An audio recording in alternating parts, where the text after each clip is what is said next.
تداوی و کمپاین و تشویق مریضا بعد از هر 45 روز بعد صورت میگیره و بعد از هر 45 روز بعد تیمای ما به شمول تیم متخصص و مسلکی ما. Drug addiction continues to be a problem in Kabul city.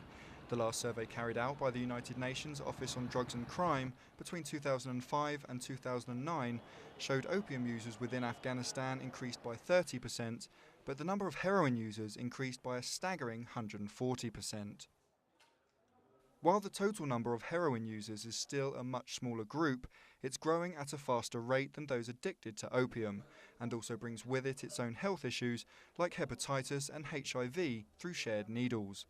As the number of heroin addicts grows, so does the crime rate as addicts seek to support their habit.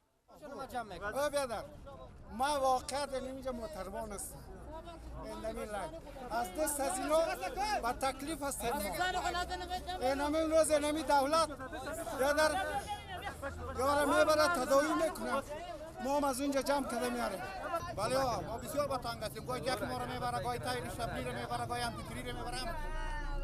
These addicts are being taken to a safe location, a 300-bed hospital where they'll be treated for 45 days in a recovery program supported by the Afghan Ministry of Public Health and the Ministry of Counter-Narcotics.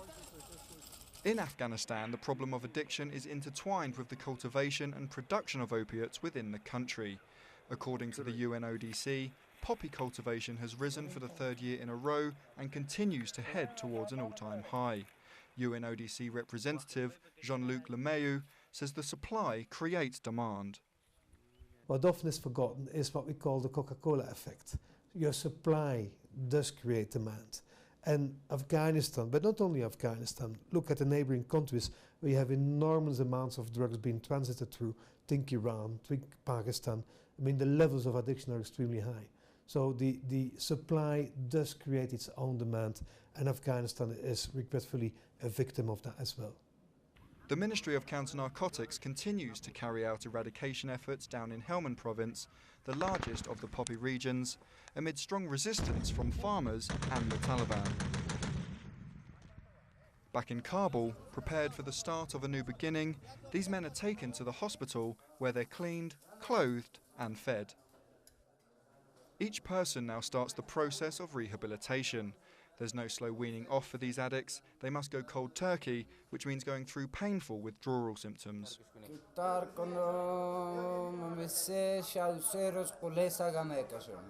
که حزبات توسیست یا سوی مصرف کننده مواد مخدر که قبلا به شکل به نام معتاد مشهور هستند یا مروج است تحت تداوی مدوا قرار گرفته و به شکل افراد صحتمند به جامعه تقدیم شدند. همچنان بر اساس لزوم دید و تعداد روزافزون معتادین در شهر کابل قرار بری شد که شفاخانه بر 300 بستر ارتقا کنه.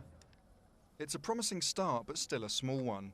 The number of addicts across Afghanistan is estimated at 1 million by reports from the UNODC. Although the hospital also provides job training and placement, there's no guarantee that these men, some returning for treatment for a second or third time already, will be able to stay away from drug use.